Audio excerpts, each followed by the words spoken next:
Thanks for doing this. Sure. David threw you into it.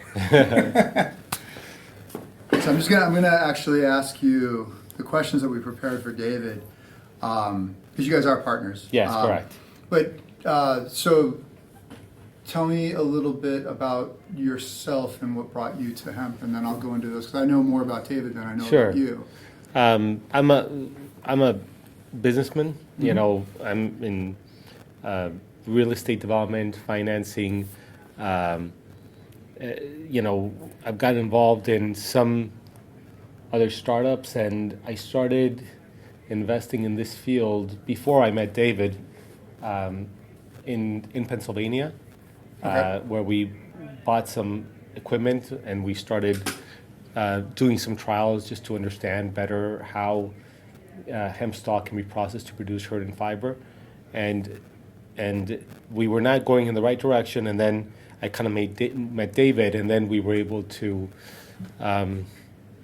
basically head in a better direction. So what drew you in the beginning? So you came from real estate. Was it like what was it about hemp that got your attention?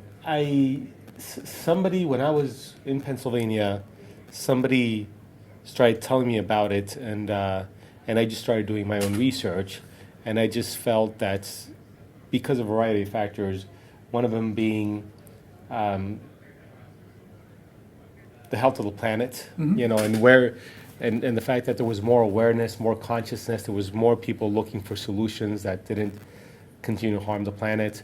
The fact that it was sort of something that was recently legalized again. So was it building materials or textiles that got your attention? Or it was both. It was really? both. Okay. Because cool. when I approached it, I approached it not knowing where it was Totally really new. approached it from the idea of let's figure this out because I think there's going to be opportunity here, but I did not have I didn't have a clear vision for where we were going to end up. And what is the core mission driving your work at BioPhil, and how has that vision evolved since the company's founding? I think since day one, our goal has been to get manufacturers to adopt the use of hurd and fiber into their processes, into their products, so that sustainability is more the norm, not the exception. That's kind of been our guiding principle. If it's been there is a way. We have faith that there is a way to get to a place where we can do things sustainably, and we're just a key part of the puzzle in trying to figure that out. The primary focus of this new facility is for? Right now, our primary focus is to produce hurd and fiber that scalably with specifications that manufacturers can use. Okay. So we're not focused on a specific market, and we're finally at that stage where we're going to find out what that opportunity looks like in terms of where, you know, as we start presenting our material to. Do you have any vertically integrated applications for your fiber that you're comfortable talking about right now? Yes, or? yes, Okay. we did acquire a spinning line. Okay. This is what I wanted to talk to you about, but I didn't know if you wanted to. So Sure. Yeah. From a textile facility that shut down, except we're gonna basically be going through the process now of figuring out what we can produce with that spinning line. Are you? And so you're able to use your own fiber, so you're going to vertically integrate to that point. Correct. That's fantastic. It's in the same facility, so we would take, you know, we're setting up a facility where we go basically from seed to yarn. Do you have an estimated timeline of when you think some yarns would be available for testing, like in the near? We expect that we'll be able to start testing by the end of this year. Particular markets you're looking at? Wovens, knits, both? Blends? Are you looking at blended yarn, 100%? Right now we're open to all those markets. Okay. But we are thinking it'll be a blended yard, and we're very interested in the textile industry. What are the biggest logistical or market hurdles you see, and for yourself, but in facing scaling in the U.S. grown and processed hemp fiber markets for right now? I think our model is set up where we intend to locate our facilities close to our farmers. So we take more of a regional approach in processing, and our intention is to replicate our process in other regions of the world. So our hope is that by having a smaller footprint in more locations will allow us to be closer to farmers and be closer to customers at the same time. So that approach allows us to reduce our transportation costs and our carbon footprint.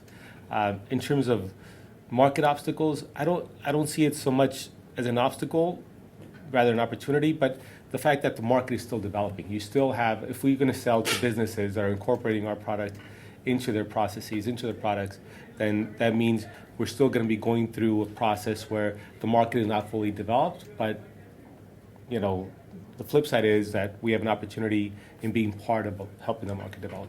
The facility you have set up right now is following some of the modeling that already is existing in terms of like the shorter fiber applications.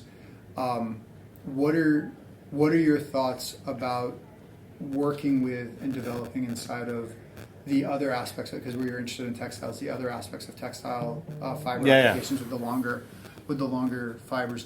How do you see that playing into in any term? Our initial goal is to create a reliable source of hurd and fiber, and like you said, you know, the shorter fiber.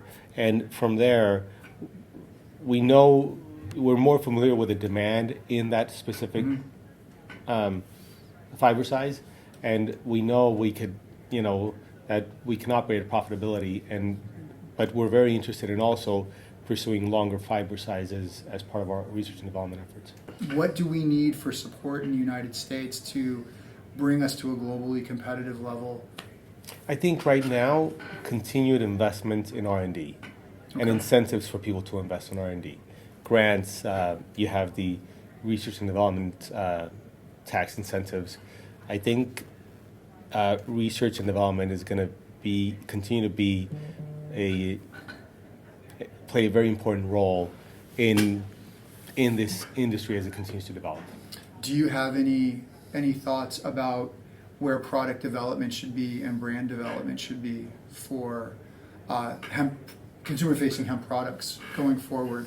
Because right now we have all of this investment that's been placed into agriculture and processing, but when you look across the landscape, when you're looking to offload these materials, where are you offloading them to at this point? Who is that customer base, or do we need to develop that? That it's a customer base that we are in the process of developing right now based on our specifications, and because it's the developing industry, you need to provide samples to potential customers and work with them, collaborate with them to see how they can incorporate. At the end of the day, it's a different raw material that they're incorporating. So there's a learning curve there that we have to support in order to help develop the market. But you know, fortunately, we're able to create a reliable source of it, and now being in this stage where we're providing samples to customers and working with them to help make it feasible for them to incorporate a sustainable raw material into their product, into their processes, is the stage where we're at now, and it's great to be here. As part of your R&D, would you ever consider vertically integrated product development and developing your own products through vertical integration to have your own lines? Yeah, absolutely. We're in the process of planning for product development, for developing products that are further up the value chain. Thank you for your time. Absolutely. I appreciate it. Thank you.